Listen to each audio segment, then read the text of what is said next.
Get home. Hey, I'm excited that you're here. Thanks for being here. If you were here last week, you had the distinct pleasure of hearing my friend Shane Pruitt preach as we kicked off this new series. Now, I told the guys in the back, I didn't warn them last week. Shane Pruitt starts out here at his volume level, and he just goes up. So if you're here, go back and listen to it. It's great. He's got a lot of energy, a good friend. He wrote a book recently called 9 Common Lies Christians Believe. When it came out and I saw the copy, I said, we got to work through this. This is a really good book. Some of these lies are really simple things that we somehow have got folded into our belief system, and we need to be challenged because they will cause us to behave differently. I've told you something for a long time. I said our beliefs, right, influence our behaviors a lot of times. That's how it should be. Shane said it this way last week. He said that the activities are going to come out of our identity in our lives. That's important when you start talking about lies. If you look up the definition of a lie, here's what you're going to see in the dictionary, the online dictionary, because I know nobody has one of those hard books anymore. It says this about a lie. It says that it's an untrue statement that is made to deceive someone. Now, there's 2 parts to that, and I don't know if you've ever paid attention to this before, but there's 2 elements that make up a lie. One is the untrue statement, right? Some kind of misinformation is being given. The second part, though, is very important. It's that intent, that you make a statement that's not true with the intent to deceive somebody. That's what we call a lie. Now, that means that there's a lot of lies probably that go out, or a lot of mistruth that goes out, that technically it's not a lie. You didn't tell somebody something intentionally to mislead them, but you got caught in some kind of mistruth. That's just common life, right? That happens. If you've got a 2-year-old and you've ever promised them something that didn't happen on time to the scale they thought it was supposed to, they call you out on it, right? Let me see your hands if somebody's called you out on that. You got a toddler at home. They've called you out on the times where you promised them something and it just didn't happen in the right time frame, and you didn't lie to them. You weren't trying to deceive them. Maybe you were. I don't know. That's between you and God. But it came out, and they called you on it. Why? Because when you're young, everything's just so rigid, and we call everything a lie. Well, I don't know that everything is a lie sometimes. I don't know that we intend to deceive. But here's the problem. When your beliefs inspire your behavior, if those beliefs are wrong, then you will behave in ways that are not correct. So it matters. The intent does matter.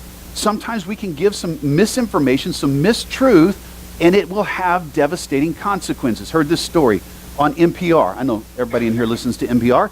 I heard this story about a young couple in Indiana, 1912. They had been married for not very long, and Mr. Yeager, the husband, had a tendency to like to gamble. He played the ponies. If you don't know what that is, he would go to the track and he would bet on horses to win. In Indiana, he traveled not just within the state, but even across state lines to go find good races.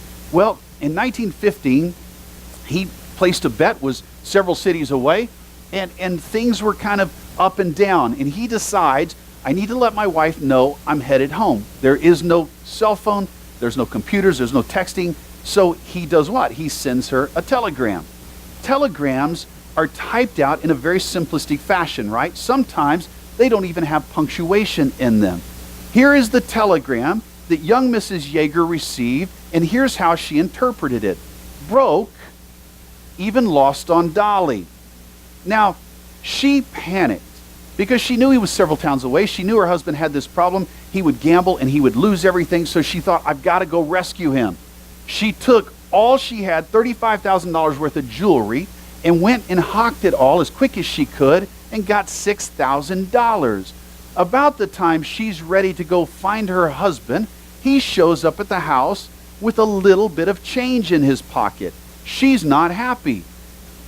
They pull the telegram back out, and here's how he interprets it for her. Broke even, lost on Dolly. True story. He had broken even, so he actually was not without any money. He had money left in his pocket. Now here's the next dilemma. Through that miscommunication, that misinformation, he had enough money to get himself home. He did not have enough money to put it with her money that she had to get her jewelry back. So it was gone. As the story is told, their marriage lasted about 2 more years, and it was done. I hope you don't run into those kind of misinformations all the time, that kind of misunderstanding. But you see, and we know this, that telling an untruth can have some bad consequences. Whether you meant to lie or not, it can have bad consequences, right? Why? Our actions are influenced by our identity. The things we believe in will produce our behaviors. And if we don't believe the proper things about Jesus Christ, about God, about this life and the next, then those lies are going to cause some bad belief systems, right? I want to tackle something this week. But to get into this next lie, I requested the help of a young friend of mine here at the Journey. So I want to invite you to watch young Jacob Jordan talk to me about what it is to have a terrible, horrible, no good, very bad day. Watch this for a second. I went to sleep with gum in my mouth, and now there's gum in my hair. And when I got out of bed this morning, I tripped on the skateboard, and by mistake, I dropped my sweet stir in the sink while the water was running, and I could tell it was going to be a terrible, horrible, no good day. No good, a very bad day. I think it's sprinkling. A bad day is like a day that you feel like you would want to kick down a building. Kick a wall or a building or like a door or something. Make you feel like you want to break something. A bad day is more like a day you should what you think you should you feel like you want to kick a wall, kick a door, kick a rain, something I don't remember. A tree, and you feel mad and you want to punch someone or something. When I'm starting to cry or get mad, I say, don't cry, don't cry, don't cry, and I don't cry. Don't get mad, don't get mad, don't get mad, and I don't get mad. Don't you see all these bugs around me? You need to get his autograph real soon. Steven Spielberg cannot keep up with that young man. I love it. It's so funny to listen to a child talk about a terrible, horrible, no good, very bad day, right? Because it kind of takes you back to when little things, right, mattered and made the whole day go up and down. But now, sometimes the older you get, it's not the little things all the time, but it seems like the consequences of some of our bad days get worse and worse. It reminds me of a story, and we're not going to read the whole thing this morning, but I want to take you back for just a second. I want you to think about the person of Job from the Old Testament. If you've never studied the Bible, you know this guy's name. You've heard about it. Job is this character that had lived a godly life. In fact, he was so on track with God that God had just really blessed him. He had family, he had wealth, he had land, he had servants, and he basically had a business. He had this massive operation going on. In one day, not to create this massive chess game. I know this story for some people creates some tension. It feels like God and Satan are like playing chess with people's lives. But Satan is talking to God, and he just challenges God. He says, look, Job serves you because life is really nice. Life's good. Life's cushiony. He's got it all good right now. And so God says, fine, you can test him. You just can't kill him. Now, in the process, if you don't know the story, what happens is in quick succession, Job experiences some of the most devastating losses a person could ever know in their life. He loses everything, right? He loses everybody around him, from his servants to his children, to his cattle, to his land. Everything is gone in a short time frame. And Job ends up having one of those terrible, horrible, no good, very bad years. Now, if you stop and think for just a second, here's the challenge this morning. I want to take you to a lie that we sometimes say. I want to take you to something that sometimes we say when people are having one of the worst days they could ever have. But to do that, I want you to consider what that day would be for you. You know, Job lost all kinds of stuff, but I bet at the end of the day, Job would say, the people I lost hurt the most, right? Like the worst loss I could ever imagine that I've ever experienced, or when I lose the people around me, the loved ones.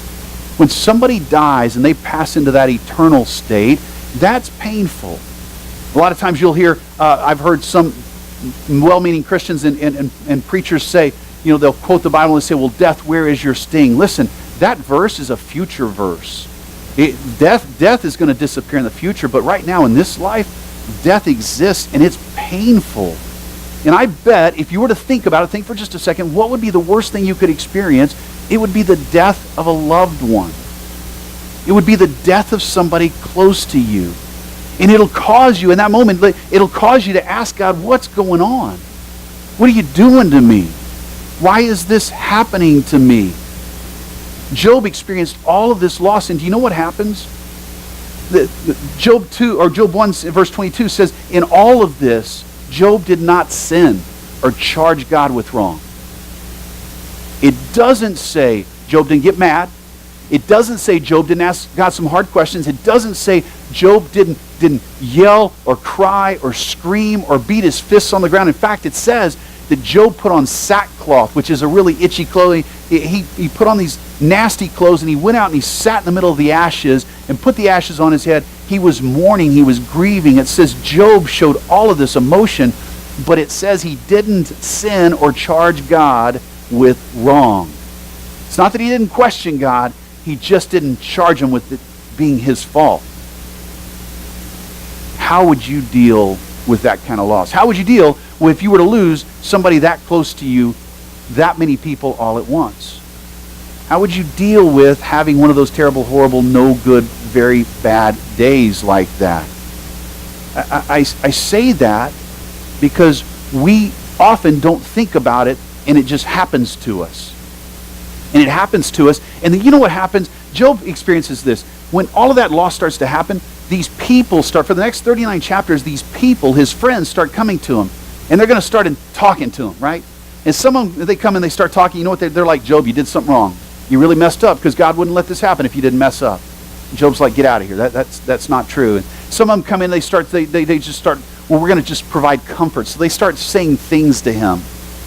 Things that they shouldn't say, right? You ever had somebody, and maybe you've done this. I know when I was young, I did this. You say something to somebody who has experienced death in their life, and you make a statement that you think later, you go, oh, I shouldn't have said that. You ever experienced that? Somebody says, oh, well, they had a long life. Like, well, it could have been a little longer, yeah, but now they left me, right? Or they're in a better place. I love that one. They're in a better place. Have you seen it? Now, I know what I read. I know what I believe. But when you walk up and just tell somebody who's experienced death and say, oh, they're in a better place. Well, there's a pretty good place right here. There's a pretty good place with the family still around them that they loved and they needed, or the family needed them. Here's one, and I know we mean well when we say this, but when somebody experiences death and you say, well, God is good. He is. He's 100% good. But in that moment, that truth doesn't always help, right? When the sting of death hits your life, it still hurts.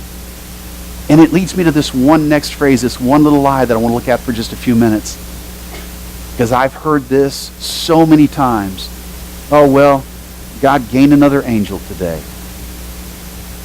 We say it and we mean well, right? We didn't intend to mislead anybody. We're just trying to comfort people. What's wrong with saying something just so you can comfort somebody? Well, if it's not true, it may not produce the right results in somebody's life.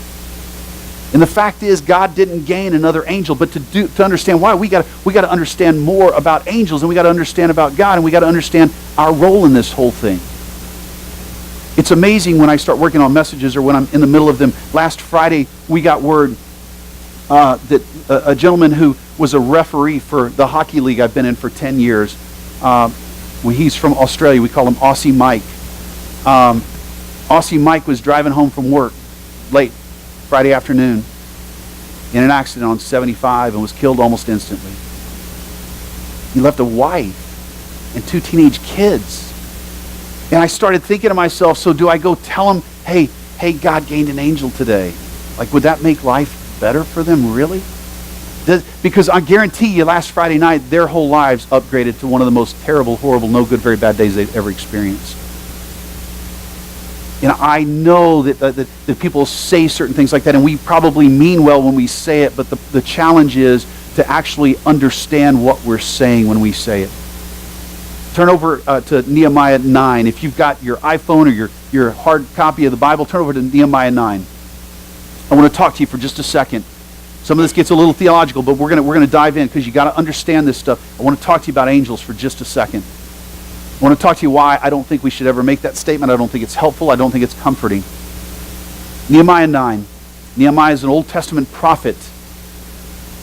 He's speaking, and he says in verse 6, "You are the Lord, you alone. You have made heaven, the heaven of heavens, with all of their host, the earth the earth and all that is on it, the seas and all that is in them, and you preserve all of them." And watch this, "and the host of heaven worships you." I love it. He goes through this little litany real quick. Nehemiah is recognizing God for who he is. He says, look, you're God. You made everything. You made the heavens. You made not only just the universe and the parts we can see, but now you've made the heavens the part we can't see. You've made the things of the earth. Everything, all life that exists, everything under the sea, everything on the land. You made it all. And you're God. And oh, by the way, even the host of heaven worships you. Angels are that host. Angels are created beings. Angels are created beings. They didn't just magically appear from somewhere. God intentionally made these beings, these hosts, and they exist in the universe. And I know that if you read the rest of the Bible, you can see descriptions like, well, they've got wings. Some of them cover their faces, their hands, their feet. And I actually went to try to find a picture of an angel, and I just decided I didn't want to show you anything. You probably have seen pictures, but I feel like if I show you a picture, it's so misleading because we have these descriptions, but they're not complete. But what we know is they're created beings. God intentionally made angels for a reason. They have different roles than we have. They have different jobs than we have. They worship differently. Listen, if you go to the book of Revelation, you're going to read something like this. You're going to read about this big throne and all this throng of angels that exist around the throne where God is. And you're going to see that it says those angels are 24/7 walking around going, "Holy, holy, holy, holy is the Lord God Almighty." Read that passage to a teenager and ask them if they want to go there. Let's be honest. It just sounds kind of like 24/7, like they just stand around and say this thing all day long. Because the picture's not complete just yet. We're not in the presence of God like that. They are. And they were created for a specific purpose, but they were created nonetheless. And here they are. They do this thing that probably to us might seem, oh, that seems like it's a little boring to me. But that's what God created them for. And they're created distinct from us. If you go to Genesis 1, 2, 3, you're going to discover that God created mankind, man and woman, in what? In his image. Yeah, you know it. He created us in his image. Nowhere in the Bible is an angel reported to be created in the image of God. That's not how he created them. Flip over to Hebrews 1. Paul's writing. He's going to talk about this. He's going to expand it a little bit more. Verse 13, it says, and to which of the angels has he ever said?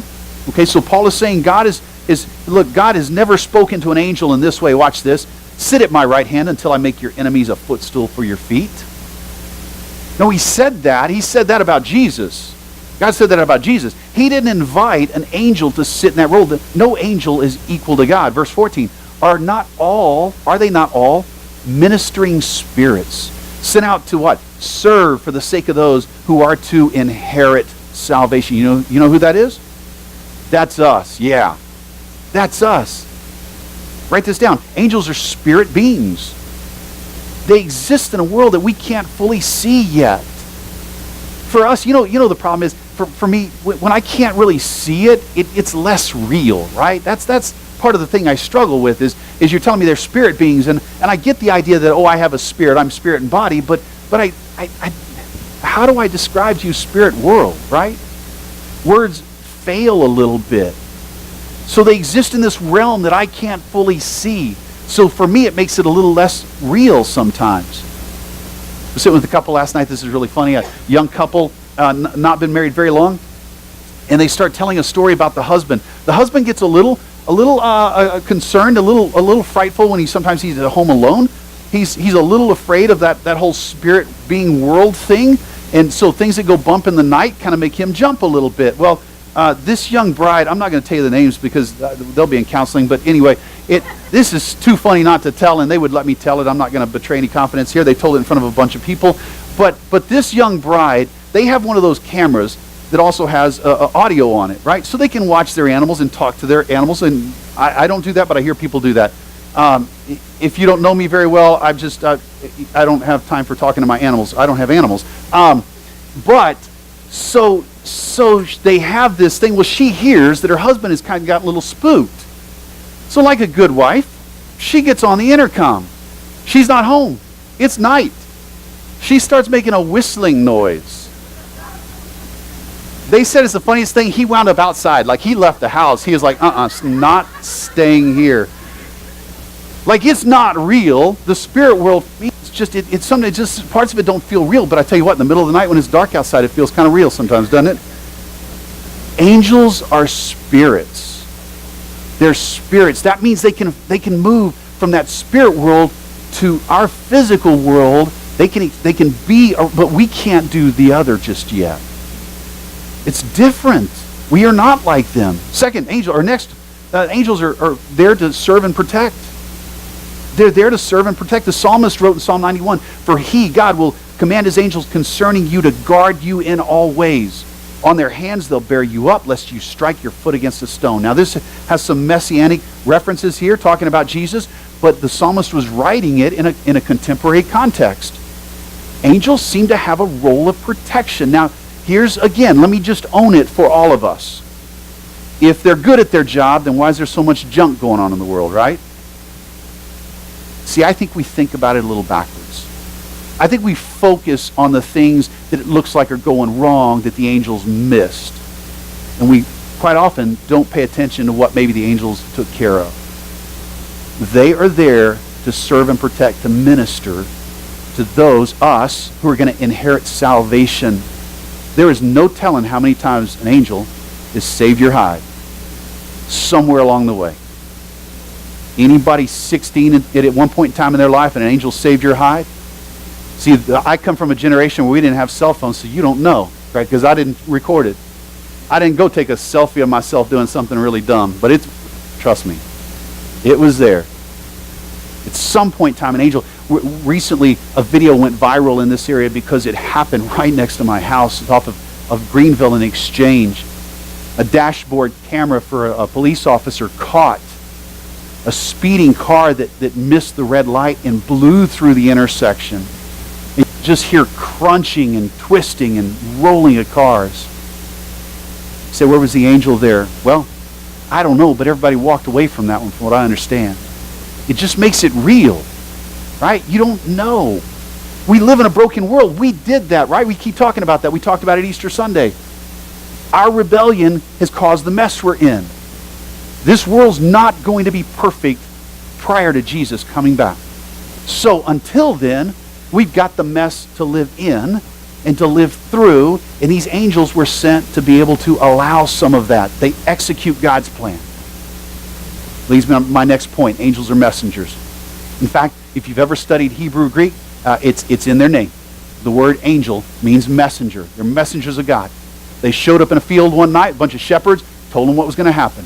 Showed up to Zechariah in the temple before Jesus was born, told him what was going to happen. Showed up to little Mary, said, here's what's coming down the pike. Showed up to Joseph, said, don't be afraid, right? They're messengers. They carry out the words, the plan of God. That's who they obey. He's the boss. They're created differently than us. I think the reason it's so bad to look at somebody and say, God gained an angel, is because of this one statement. I'm going to ask you to write it down. Here it is. Believing a person becomes an angel after they die, watch this, actually cheapens what God offers a person for when they die. They're created differently. Believing that a person becomes an angel is completely against the created order of God. It cheapens what God offers us for when we die. 1 Peter, watch this. Peter's going to be talking in this little passage. He's talking about the Old Testament prophets and the way they wrote. And watch what he does. He says, it was revealed to them that they were serving not themselves but you. Okay, let me put this in context because Peter wrote this to a contemporary audience. He's saying, it was revealed to them, the prophets, okay, from the Old Testament period, that when they were writing, it wasn't just that they were writing to their contemporaries in their day. It wasn't just that they were making God known in their day. That what was being written was going to have implications and application for the New Testament period. So Peter says, look, when they wrote, they understood this. That they were writing things that were going to impact you today. And now he's talking about when Jesus was born. And look what he continues. It says, in the things that have now been announced to you through those who preach the good news to you by the Holy Spirit, sent from heaven, things into which, watch this and underline it, things into which angels long to look. They're different. They've got a different role. They don't experience life the way we do. Do you know what angels do? They marvel at your relationship with God. They absolutely are astounded. They don't get it. They marvel at your relationship to God. They marvel because, do you know where angels came from? God created them. Do you know what happened to the angels? One day, one of the angels says, you know what? I think we're really equal to God. And he led a rebellion. And in that rebellion, a bunch of angels were kicked out of heaven, essentially. And those angels now are what we call demons. They get one shot. Can you imagine an angel sitting there looking at these measly little creatures who only, by the way, right now live in the physical world, and we get an opportunity, we hear the message of God, and then we rebel and we kick against God, and God says, you know what? I'm not treating you like I treated the angels. Why? Because you're different.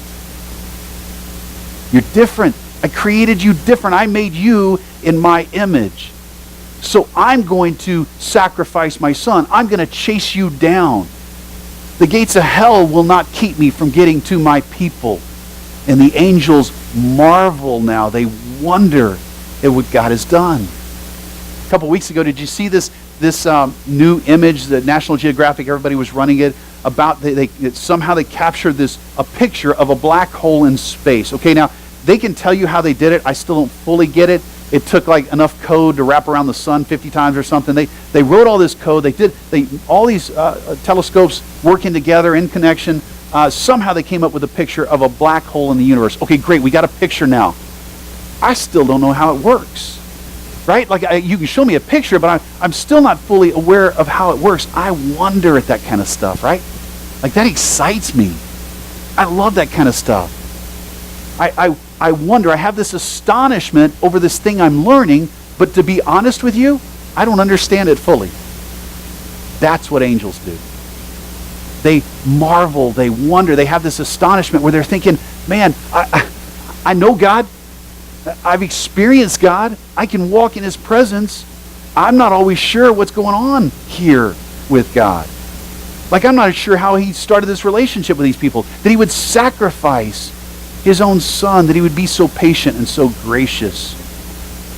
Angels witness failure one time in their rebellion. They've seen God's response. They've seen his judgment.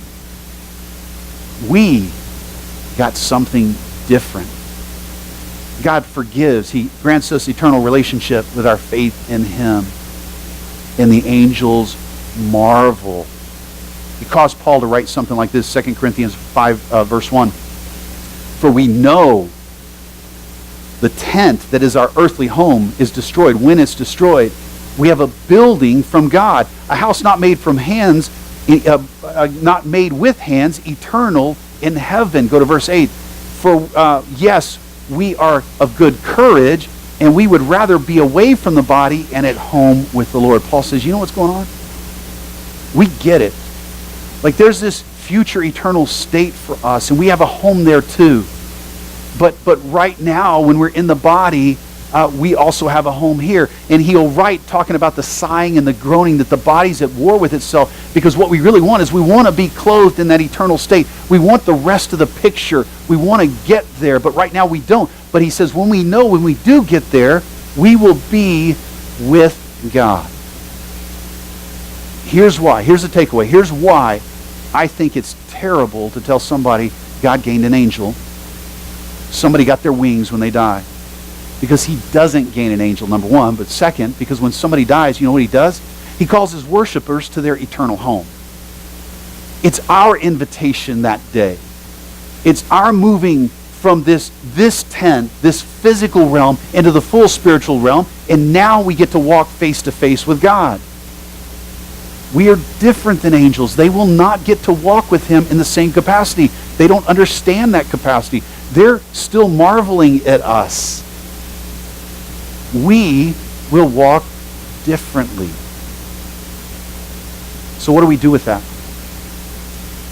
We need to speak a little better. Now I'm going to say something. As a pastor even, I've had to do this. I get caught in situations and something happens and I lose kind of whatever the right word is, if there is one in that moment. But when people lose a loved one, don't lie to them. Don't say something that's not true just to make them feel better. You know how you can make them feel better? Regardless of their faith in Christ, you know how you can make them feel better? Just put your arm around somebody and say, I'm so sorry for your loss. Write that down if you have to. I mean, if you never walk out of here with anything else today, write it down and use it. I'm so sorry for your loss. Be Jesus in that moment. Right? We saw Jesus wept when his friends died. Weep with, and Jesus, by the way, knew the outcome of the story, and he wept on this earth. We can do the same thing. Put your arm around somebody, say, I'm sorry for your loss. And then wait for the moment, because it'll come. Wait for the moment, maybe. If they're a believer, great, you can celebrate eventually with them. But they've got to weep, they've got to mourn first. If they're not, eventually you can get there in conversation. But don't use this lie. God doesn't gain an angel when somebody dies. He gains worshipers. He's calling us home to our eternal home, to our eternal state. It's something we can celebrate. We can take security in, right? But start living like you already understand that, right? Yesterday morning, my poor wife has to put up with me, and we had to run a couple of errands, and finally we were in the Walmart parking lot, which is enough reason to make you have a terrible, horrible, no good, very bad day. And she just kind of calls me out. She just kind of says, look, I got to tell you, sometimes one little thing happens in your life and you just get like, everything's wrong, right? Everything's wrong. And I'm like, so what? Okay, it's my life, right? Leave me alone. No, I didn't say that. I shut up because I'm learning to be a good husband. But she's right. So the question is, how about you? I hope it's not the loss of a loved one this week, right? But what does it take to ratchet your day up to that terrible, horrible, no good, very bad day? And if you've learned anything, can you live into the fact that God doesn't give a person wings when they get to heaven, right? We're not created like angels. Can we learn to live into the truth that we're created in his image, created differently, and that when we do die, we're getting the invitation to go home, to the next home. We'll die one time, but then we'll live forever. When you look at it that way, a lot of our terrible, horrible, no good, very bad days get a whole lot better. Let me pray for us.